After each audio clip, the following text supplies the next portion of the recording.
Is Dee Snider transphobic? If he is, we're not going to take it.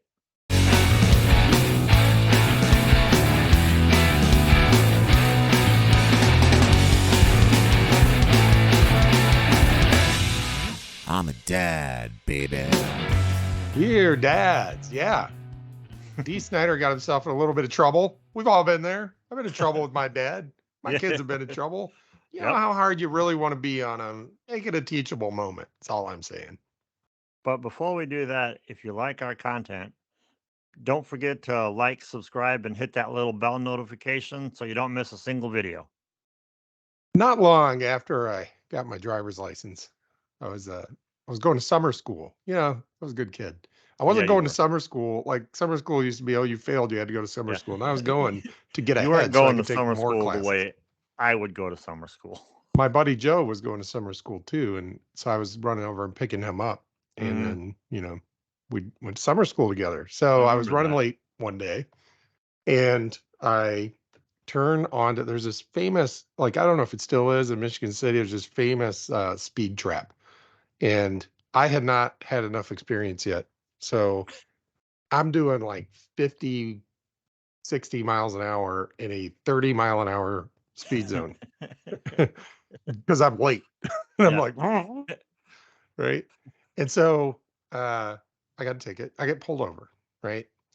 And the cop is like, I clocked you doing 51 in a 30-mile-an-hour speed zone. And I'm sitting there like, he got me after I started slowing down.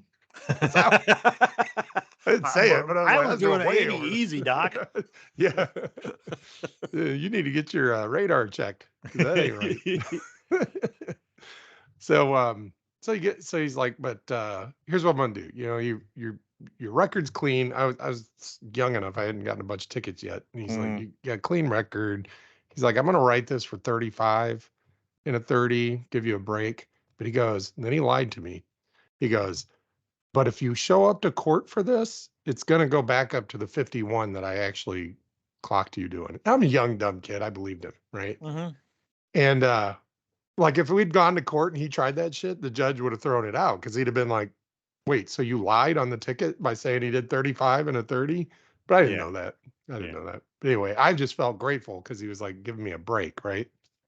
So I'm sitting down with my dad and I was like, I got a ticket. He's like, oh no. And I'm like scared to death because I don't know how he's going to It's react. the end of the world.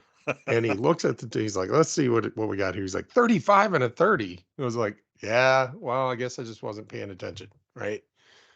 He's like, wow, that's 35. You were doing 35 and you got pulled over for doing 35. And I was like, yeah, I don't know. I guess I looked up, I looked down, I wasn't looking. I just guess I didn't notice. Yeah, I don't know where your dad's going with this. And he's like, but that's not right. He's like, 35, that's ridiculous. They shouldn't be giving tickets for 35. He's like, we're taking this to court. Oh.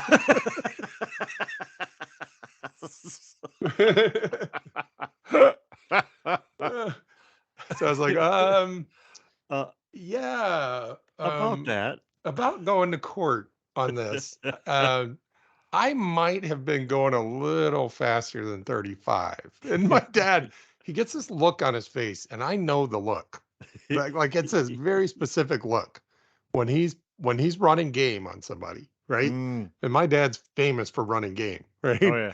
When he's running game on somebody, he gets this little, like the corners of his lips turn up a little bit, but he's still got the serious look in his eyes, and he's like, well, I mean, you know, how much faster? And I was like, it was probably a little, I don't think we should go to court because I was probably going faster. And I think that maybe I should just pay this ticket and just leave it at that. My dad's like, all right, okay, well, just make sure you pay it. And, you know, and I'm like, I'm sitting there.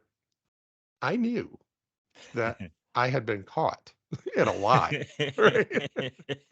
Not only had I been caught in a lie, I'd been caught going way faster than 35 and a 30 through a speed trap that he had told me many times about. Like, be careful, watch your speed here. Right. So I messed up, and I knew I had messed up, and I knew I had been caught. I knew that he knew that I had been, the way he was looking at me, the look on his face said, You know you've been caught. I know you've been caught. And so good enough. So he Yeah. didn't push it. He didn't like try to humiliate me. He didn't keep going down the road. He knew in that moment, he knew that I was going to watch my speed in that area. He knew I'd learned the right lesson. He knew I Sometimes you just didn't. got to learn these the hard way. Exactly. Sometimes you just got to learn the hard way. And it doesn't do, as a dad, he knew it wouldn't do any good whatsoever to rake me over the coals for this, right? It's not like I'm going to learn better. And in fact, it might make it worse. It might make me go, well, screw it then. You know, I'll just drive however fast I want. Because if that's how you're going to be, right? Which again is the kind of dads we've tried to be, right? We're kind of like, if the kid knows they messed up, and you could tell they know they messed up because they start sort of walking things back a little bit, like, oh, I might have been going a little faster. Maybe we should, you could tell. And when you could tell, there's no reason to push. Welcome to Better Off Dad. We're going to talk about Dee Snider today. Oh, well, that was a long introduction. Oh, man. I don't know how many of you follow this stuff as closely as I do. You follow it pretty closely. But Dee Snider. And by default, so do I. Dee Snider, in case you don't know, he's the front man of Twisted Sister, which was a band back in the, 80s, 90s? What was their heyday? About the time you got that ticket. Yeah. Yeah, about the time I got that ticket. Dee Snider, Twisted Sister, their big hit was We're Not Gonna Take It. And Dee has been, over the years, pretty good liberal, I'll say. He calls himself a moderate. He calls himself sort of centrist. But he's probably more of a leftist. I don't know. I haven't done the analysis. But I mean, he's been an ally of the LGBT community. Yeah. He's been an enemy of the Trump community. Yeah. Like the Republicans wanted to use his song, We're Not Going to Take It. And he's like, no, you're not. And he fought against the censorship and stuff in music back in the 80s, him and Frank Zappa and a bunch of other guys. So yeah, you'd think he's a pretty cool person all the way around.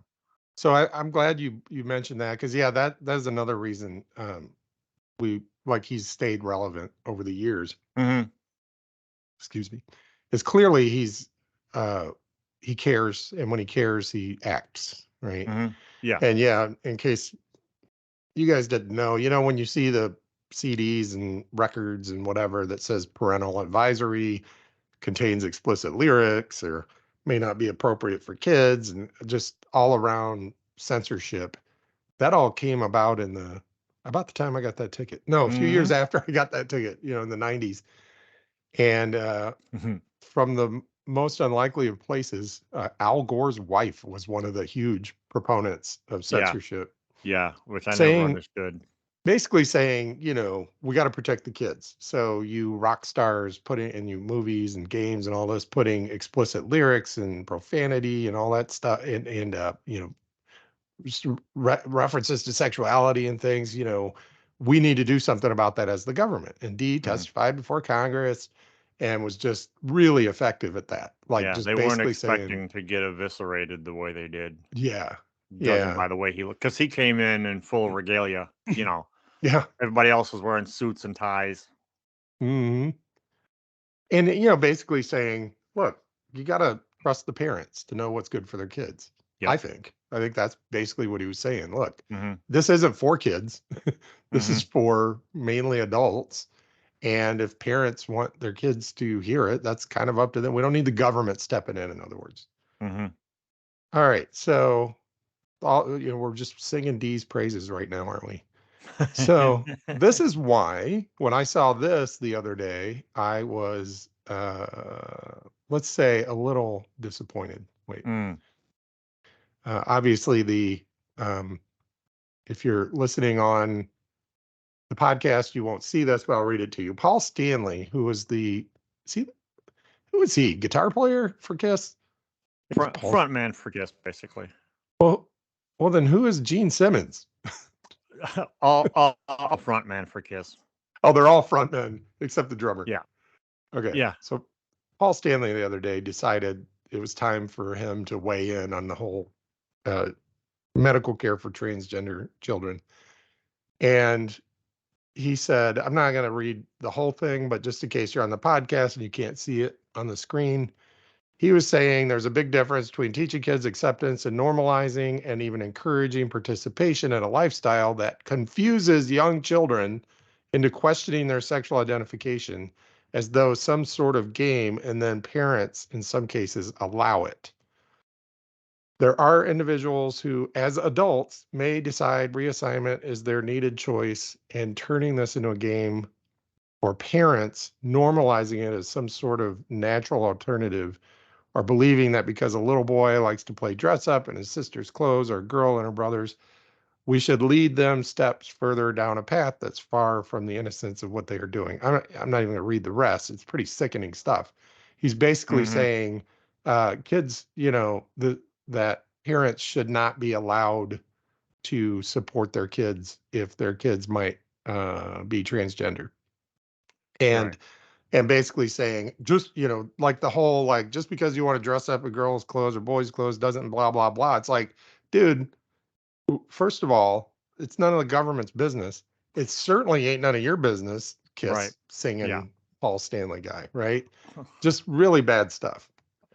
So Dee Snider comes along and retweets it. It says, you know what? There was a time where I felt pretty too. Glad my parents didn't jump to any rash conclusions. Well said, Paul Stanley. And just like to amplify what Paul Stanley said, where Paul Stanley just basically says parents ought not be allowed to support their kids if their kids might be transgender. For Dee Snider to amplify that and restate it in basically the same way is clearly not it's clearly not correct. It's not something an ally should be doing, Right. etc. Right? Right. Well, turns out that San Francisco Pride had been planning to have Dee Snider at their Pride event this summer, and they got wind of this tweet and decided not to have Dee Snider be part of it. So they talked to Dee Snider. Well, they didn't decide on their own. They actually talked to him, explained to him why retweeting that was problematic, and, said it's just not the kind of thing. It doesn't send the right message, first of all, to have you that Paul Stanley's tweet was very transphobic, and you amplifying it is it's not great because it's basically saying trans people aren't able to self-identify their gender. Like that's Just throwing in the felt pretty thing yeah, is just totally just the wrong it shows he doesn't understand it.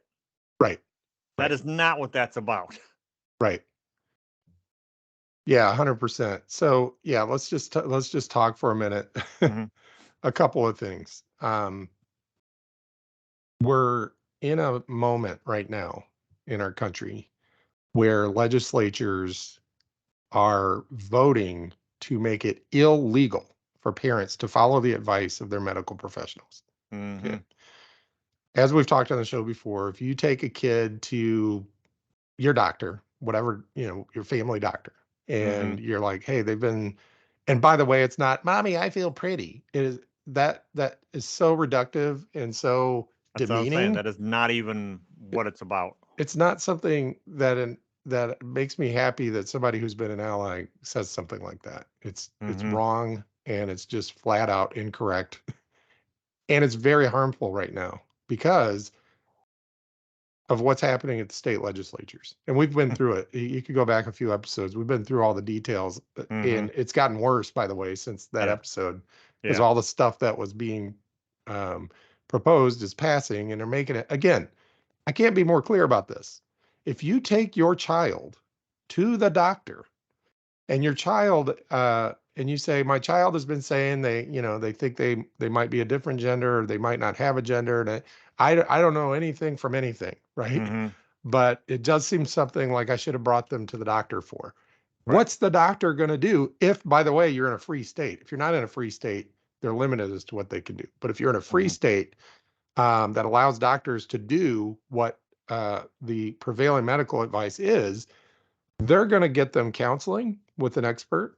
They're going to get them to probably an endocrinologist, and they're going to decide if gender affirming hormones are right for this kid, depending on their age, depending on how long they've been talking about this, depending on if they're showing the signs and symptoms of somebody who might be transgender. And even if all those boxes get checked, it's at least um, a year. It's 12 to 18 months from the time you go to the doctor to the time the kid starts getting the medical care that they need. 12 to 18 months.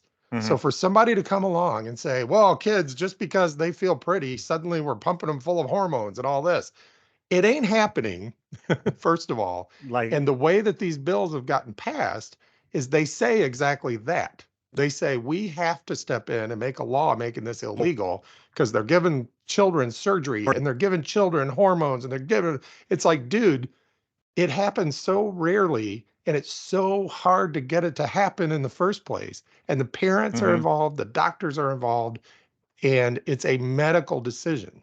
This is why it's so harmful, because he's just handed, there's a crazy dude at the mall, right?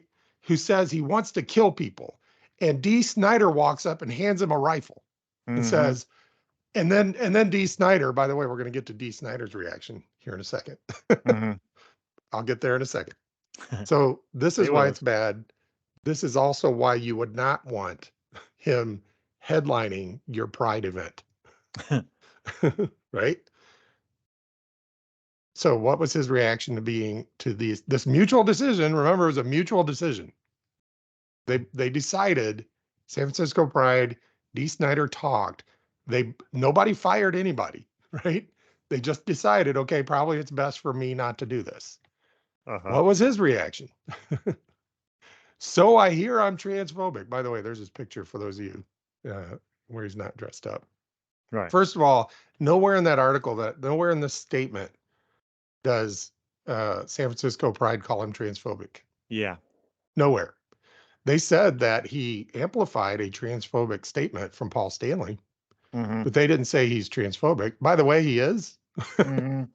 I'll call him transphobic. Right. I don't care. But then he jumps out and just is the biggest snowflake ever.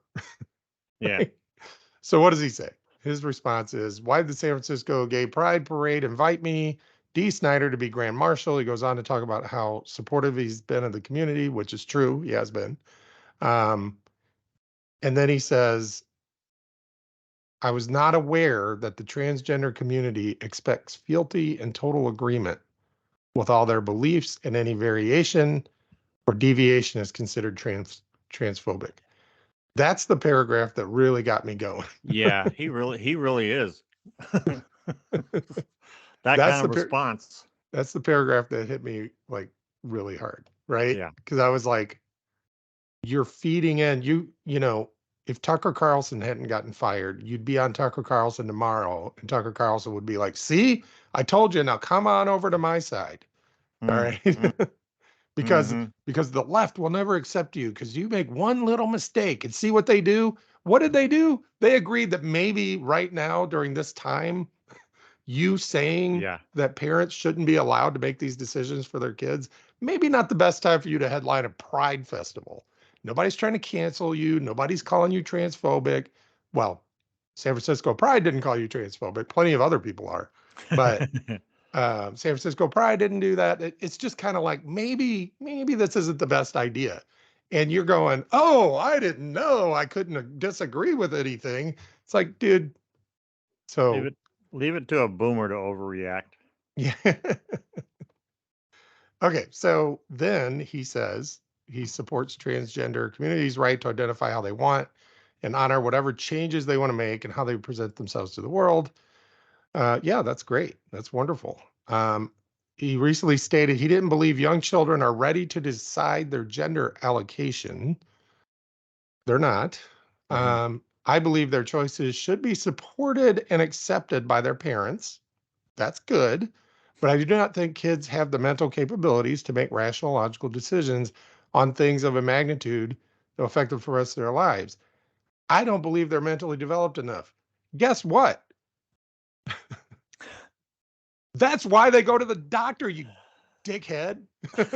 That's why they. Okay, I said I was going to take it easy on him, but I'm not there yet. I'm No, you about to. go ahead, man. That's my next step.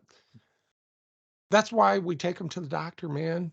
D, if you're watching, if you're listening, that's why the parents are involved. That's why the parents take them to the doctor. Obviously, first of all, you take them to the doctor at like age 7, it's going to be at least 3 years before anything needs to be done. Like Yes. maybe puberty blockers. Yes. And puberty blockers, by the way, 100% reversible. Doesn't impact them the rest of their lives, right? 100%. You put them on puberty blockers, they get to have a little bit more time to experience themselves in the world, work with their doctors. And then if they're like, no, you know what? My gender does match what was assigned at birth. You stop the puberty blockers. They go through puberty like normal, and the rest of their life is normal. And I hope when you had the conversation with San Francisco Pride, they covered that with you. Even if the kid gets to the point, and let's say they were assigned male at birth and they're actually female, and they get estrogen, right? You could be on estrogen for a while, and there's studies that are saying that's probably at least largely reversible. You stop the estrogen. And by the way, this reversibleness, it's less than 1% of people that decide to go on the hormones. Fewer than 1% end up transitioning back. I'm sure all of that was discussed, but that's not gonna get him in the headlines. Yes. Well, and okay, teachable moment, all that stuff, right? So now here's some more areas where now I'm going to start agreeing with him. Anyway, he quotes this director of psychology at Johns Hopkins or whatever. I want to know what she thinks of all this. I couldn't find anything, but I would love to see what she thinks of him using this quote that has nothing to do with transgender folks. It just She basically probably says, woke up to a bunch of messages going, "Hey, did you see what Dee said about you?" right. Oh shit. Yeah. She basically just said, hey, kids' brains aren't done developing. It's like, yeah, we all know that, right? I don't know how that supports your argument. But then he says it's just good parenting. Okay, so then he goes on to say I'm a proud moderate and then describes all the ways in which I think he's a leftist. He drives a Tesla and a Hummer. He has a bunch of guns, supports intelligent gun control, 4 children, fights for women's rights to choose, motorcycle riding environmentalist, and a heterosexual proudly supports LGBTQ. That sounds, he's like he's describing a leftist to me. Right? At least a decent human being. I mean, yeah, exactly. I guess I don't give a fuck about guns anymore, but at least a decent human being. So then he says transgender community needs moderates who support their choices, even if we don't agree with every one of their edicts. For some transgender people to accuse supporters like me of transphobia or of transphobic, sick, SIC, is not a good look for their cause. Don't reject people who are willing to march, sing, and stand with you just because we don't perfectly see eye to eye. We are still your allies. And he'll continue. So now I went into his tweets after this. So he made this statement, and then the San Francisco Pride, I think, made a counter statement, and then something to the effect of, we know he's still an ally. We hope this is a teachable moment for him. And we believe he'll continue to support our community, et cetera, et cetera. And then he responded with, thank you for saying that. It is a teachable moment. I'll continue to educate myself. I'm just saying that we need to support parents and in the parents' conversations with their children and how they identify. He's basically, without walking back anything he said, he continues to soften his stance. Yeah. Paul Yeah. Yeah. Stanley, by the way, has already walked back what he said. Paul Stanley said, "My thoughts were clear, but the words didn't accurately reflect what I was trying to say." And We've all been so, there. yeah. And so I'm like, I'm at the moment with Dee Snider where I'm like, dude knows he's been caught. Mm-hmm. Dude knows what he said not only is wrong, but is like too loud. Yeah. And like nobody expects fealty and nobody expects everybody will agree all the time. By the way, D, how about when you were testifying before Congress? All right. What if somebody came along and said, look, man, I just don't think kids should be hearing this profanity. They're too young. They shouldn't be hearing about sex and stuff because maybe their parents don't want them hearing that yet because they're too young. What if I had a platform of millions of followers and chose that moment when he was going to testify before Congress about censoring music? And I chose that moment to say that. And then he decided maybe I shouldn't open for him at the next concert. Would that be him demanding fealty? Or would that be him intelligently saying, dude, you're off message right now? Yeah. Maybe isn't the best time for us to be touring together? Yeah. Because you're okay, it's fine. You can disagree and we can clarify and we can educate and use this as a teachable moment for you. But right now we're trying to get these laws not passed. And Right. you're off message, dude. Take it easy. That that would be, I'm sure he would go, well, yeah, of course, right? You're right. That's all San Francisco Pride was doing. They're not trying to push moderates away. They're not saying you have to always 100% agree with us. They're basically saying you're off message at a time when maybe we all need to kind of be in this together and keep these terrible laws from being passed. Right. Right. I That mean, having been said, I do believe he knows he's been caught. I do mm-hmm. believe he knows what he did was wrong. Mm-hmm. And I, it's like, hey, welcome. Stay in the tent. You're welcome Yeah. to be here. Let's Yeah. keep talking. Let's keep the dialogue open. Right. I mean, everybody misspeaks.